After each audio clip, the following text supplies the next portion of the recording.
lim bi bëri na juróom fukki bakkan ak lu tegu diggante ñaari at yi ñu weesu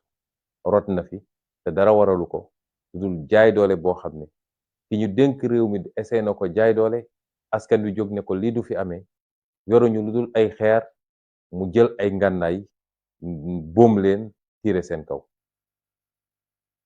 kon li dafa wane ni ñun amuñu président de la république ndax président Macron de bi mbir mi amee ci saa si la génn ne benn xale warul dee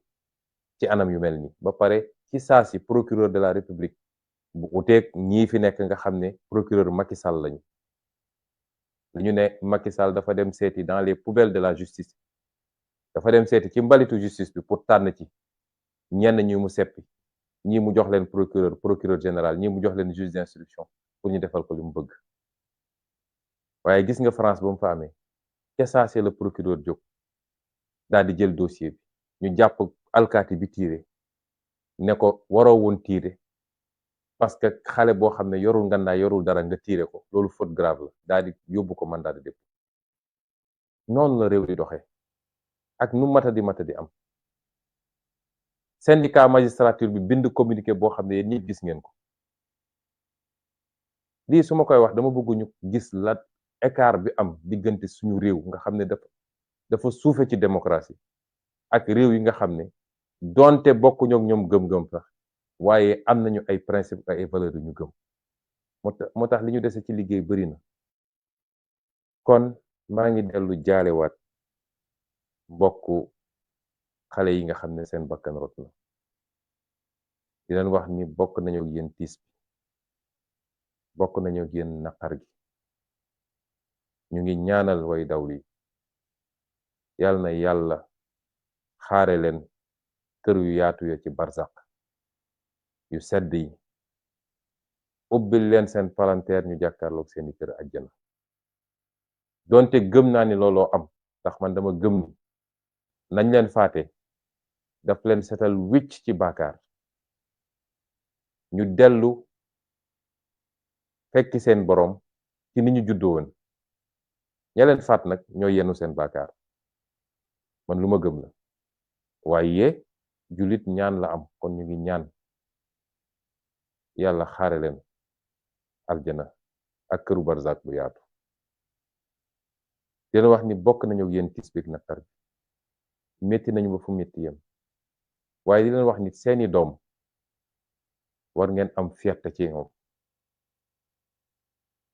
ndax nañuy xoolee saaba ya ak nit ñu baax ña daan xeex ngir dëgg bët boobu lañ leen war a xoole demuñu sàcc ñu tiire leen bal ñu dee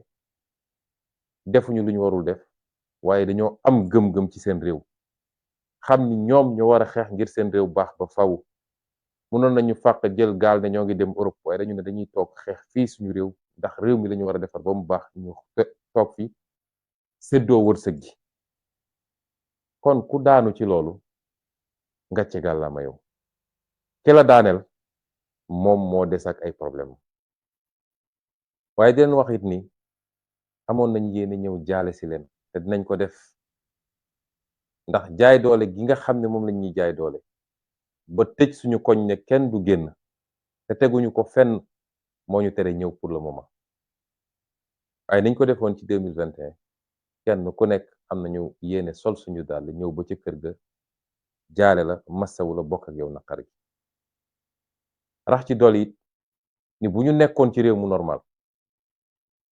famille bu nekk boo xam ne tey teg nañ ko lorange bi nguur gi dafa waroon a jël ndàmpaay gu duuf gu duun teg ko sa loxo naam remplacé wul bakkan bi nga ñàkk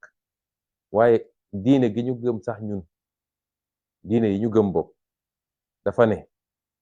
ku rey te tey ko ne maa tey rey